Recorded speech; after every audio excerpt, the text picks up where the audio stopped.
What's up, guys? Hey. Back with another reaction video. hmm What are we doing today? So we're keeping up with the wedding song review theme, and we're gonna do Interstate Love Song by Stone Temple Pilots. Okay. So this was on our preception list of songs that played during non-dancing time. And I love this song. I don't know how you feel about this I song. like it too. It's a great song. It's very different from, I feel like it's a little different from like other Stone Temple Pilots songs. I don't even really know a lot of other Stone Temple Pilot songs, honestly. Yeah. I know this one. I like this one. I actually don't even know a lot of the lyrics in it. I know the melody of how he sings more than the actual words. Yeah. Yeah, So I definitely like Stone Temple Pilots more than you. yeah. I know like a lot of their songs. I'm not like the biggest fan though, so don't like assume that I'm gonna sit here and like tell you things that you definitely don't know. But yeah, so don't forget to like and subscribe. Follow us on all social media channels, links in the description below, and our username's right there. And uh, let's go.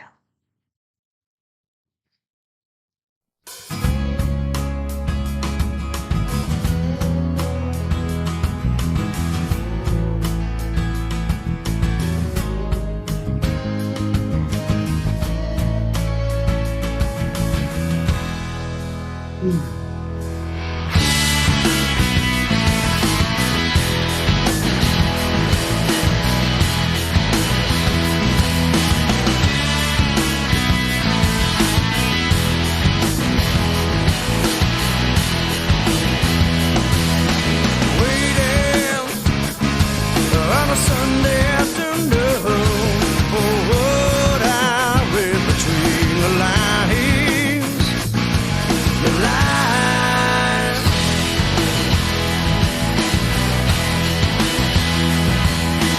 Feeling like a hand in rusted chain. So do you laugh or does it cry? Good night.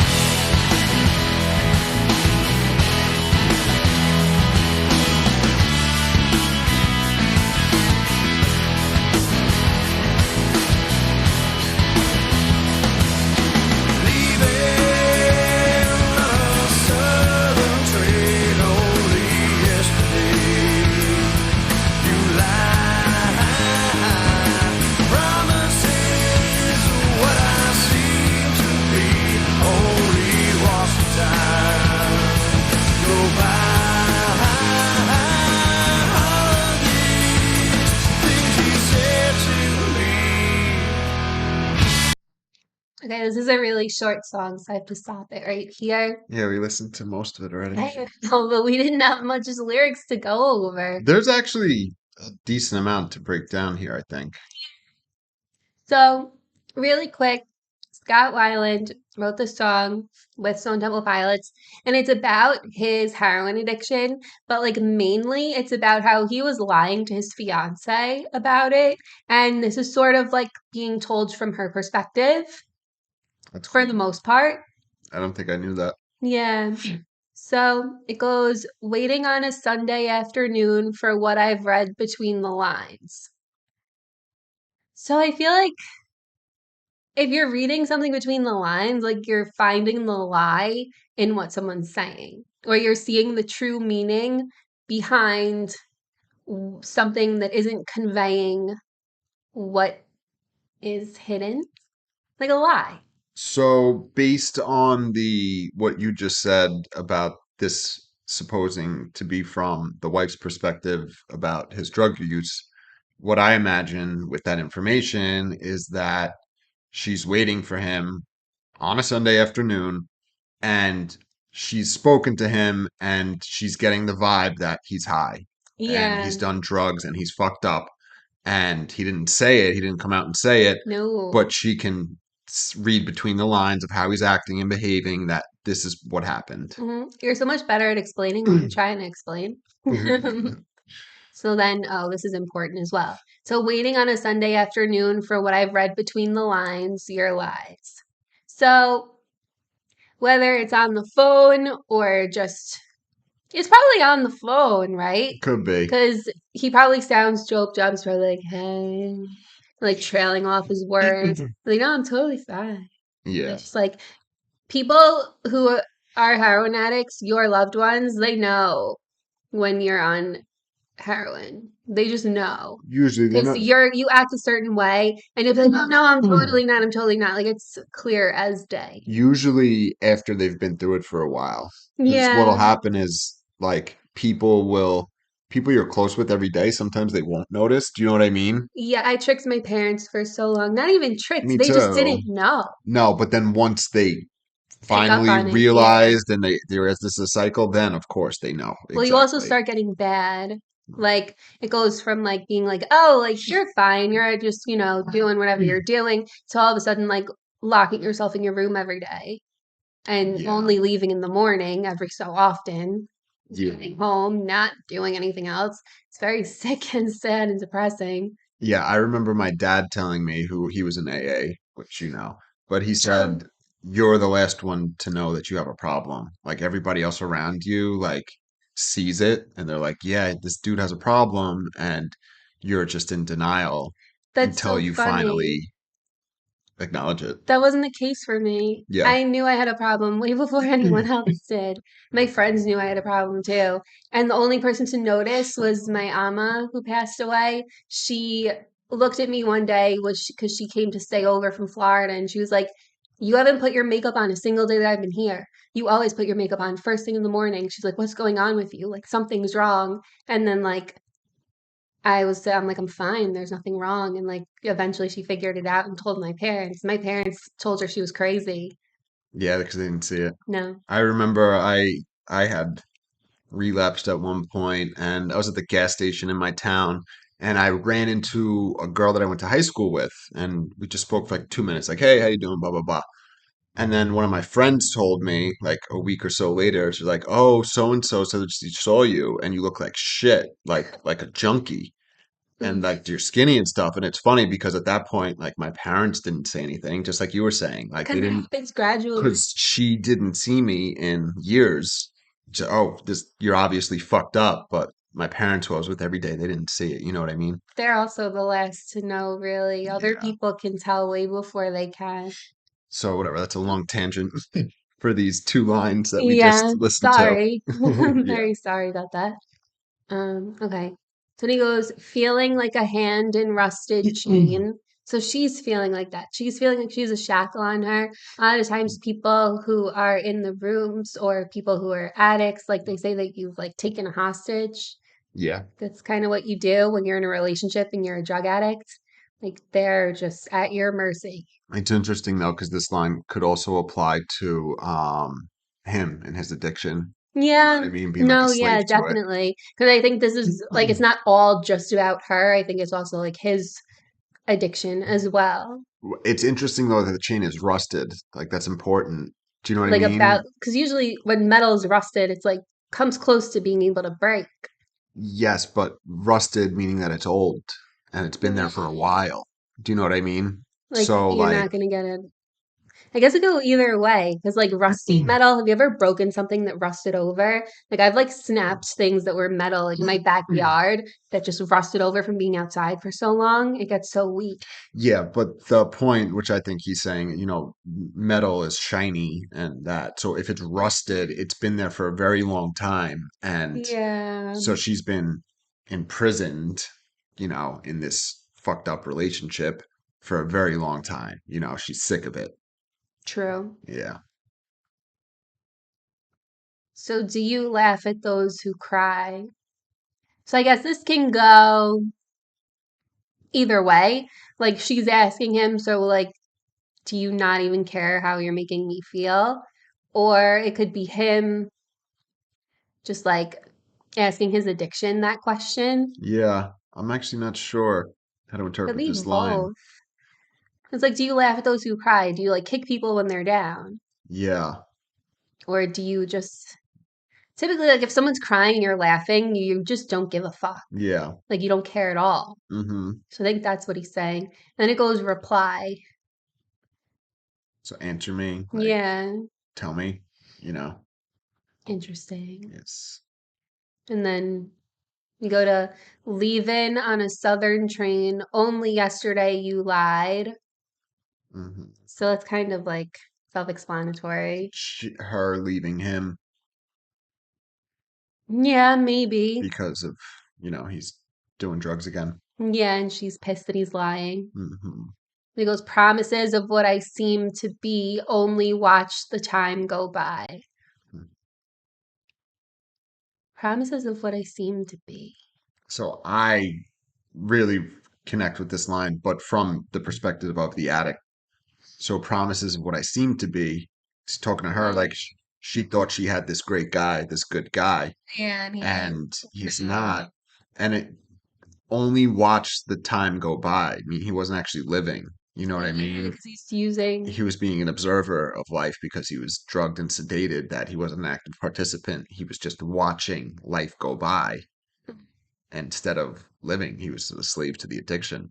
And then she goes with all of these things you said to me. So basically saying, you lied, I'm leaving, and you just make promises of what you seem to be.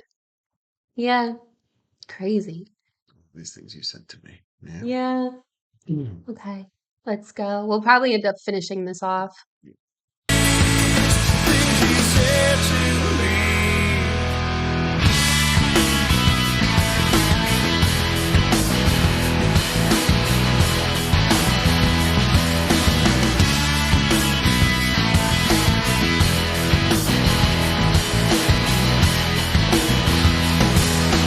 Breathing is the hardest thing to do.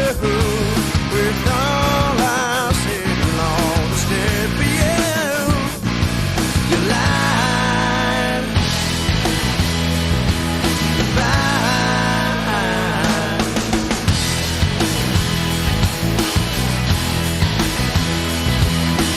Leaving on a southern train only yesterday. You lied. Promises for what I seem to be. Only watch the time go by. All of these things I said to you.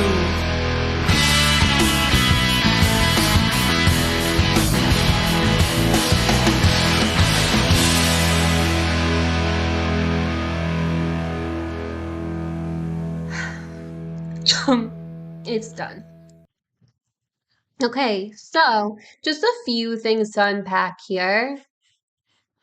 So we go, breathing is the hardest thing to do with all I've said and all that's dead for you. So he wants to die, is what I'm taking that as, since breathing is the hardest thing to do. Like, he can't even breathe anymore, can't even live anymore with all that he's lied about and just Unless that's the her. disappointment. Unless that's her saying that. I keep getting so confused. That That makes sense. it's hard for her. Like, she's so fucking upset that she's just depressed and like heartbroken and wants to die. And all the conversations she's had about this with him and all that's dead for you. Just his life, basically. Yeah. And the relationship, his Right, drug right, right. use. You're so good at this. I'm so bad. Why am I even here? So then he goes, you lied. Goodbye. So she's leaving. He goes, leaving on a southern train only yesterday. You lied. Then it goes back to promises of what I seem to be. Only watch the time go by. All of these things I said to you. So now she is coming in at the end. Like, she's the one who's leaving on the train because he lied. Mm-hmm. False promises. He's not the man he's supposed to be because he's doing drugs again. And she's like, goodbye, I'm done. And that's why it's called Interstate Love Song, because it's not a happy love song, but it's a love song nonetheless. I don't think I ever really knew all the lyrics or what it was about. So, is this good for a wedding? I would say this is situational. It's interesting that I never knew, like, I didn't really think about the full meaning of the song. Like, I'll be honest, I had to look it up and I put it on our wedding playlist, which was like months ago, before actually looking up what the song was about. I had no idea. But considering both of us are ex addicts, it's kind of appropriate, Yeah, even though we were only together when we were like completely sober and like doing well. yeah, So we have never been that way to one another. But it is like funny that subconsciously I'm like, I just threw this on here because I was like, I like this song. yeah. So the song for me is like most of the 90s, like this era, like alternative rock. It's like a nostalgic song that I Yeah, grew up hearing. me Like too. even, it wasn't necessarily my mom's type of music, but like I feel like when I was younger, this would be on the radio and like she'd let it play. Do you know what I mean? Um, It's a good song. It's great. so which we didn't mention, but again, the guitar riff is Oh, yeah. iconic. That that's like very classic And amazing and very identifiable. You know what I mean? It's like, by hearing. Yeah, yeah, I just for hear that. sure. I'm like, wow, that's like it's such a powerful, Well, Stone Temple riff. Pilots, like, I feel like it's really interesting. Usually bands will supersede the lead singer, but I feel like Scott Weiland is just like his name alone is more popular than Stone Temple Pilots. I don't know why. Maybe. I I, feel like I feel like when I think of Scott Weiland, I'm like, oh my God, like so big. And then I think of like Stone Temple Pilots and I'm like, not many people really listen. Like people listen to them, but they weren't that popular. no, Like they I weren't think, that up there. yeah, like I don't. So they were big like when this came out, this song in Yeah, particular. But I like they weren't as but they big. weren't They enormous. weren't as big as like Nirvana or Pearl Jam. You know, No.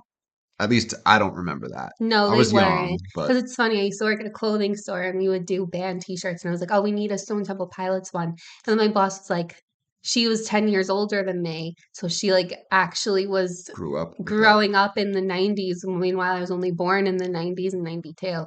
And she was like, why? And I was like, I love them. And she's like, they weren't like, no. She's like, Jess, they weren't that great. I'm like, yeah, they are. She's like, weren't that big. Who's gonna buy it? Because like we're only buying band shirts that people would buy. Yeah, So yeah, I was like, oh, I didn't know.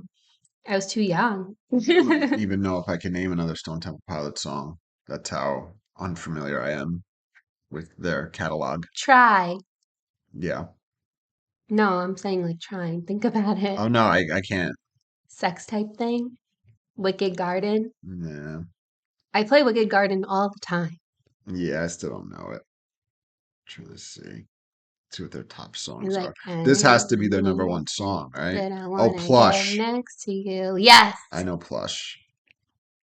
Creep. I don't know that. Okay, so I know that song just by you saying And it. Vaseline. I think I know. But yeah, I couldn't name another song. Plush I could. Yeah, And that's that's a their biggest song. yeah, that's a It's good not song. my favorite though. Forgot about that song. Wicked Garden's my favorite. Yeah, that's cool. Yeah, we'll do that one someday. Yes. Okay, so we're just droning on and on and on and on and on, but But yeah, I say not wedding appropriate, but with no. the context you said, it kind of does make sense. Yeah, like if someone at everyone at our wedding knows that we're in recovery, obviously they have to because I was in rehab like 4 times, you were in rehab like 37 times. So like I'm not even exaggerating. I'm pretty sure you were in rehab like A 37 lot. times. A lot. But everybody knows. So if anyone who knows the meaning of this song, they probably just laugh and be like, that's appropriate. Yeah, sure. Yeah. Well, don't forget to like and subscribe. Yes. And I'll see you guys tomorrow. See you. Bye.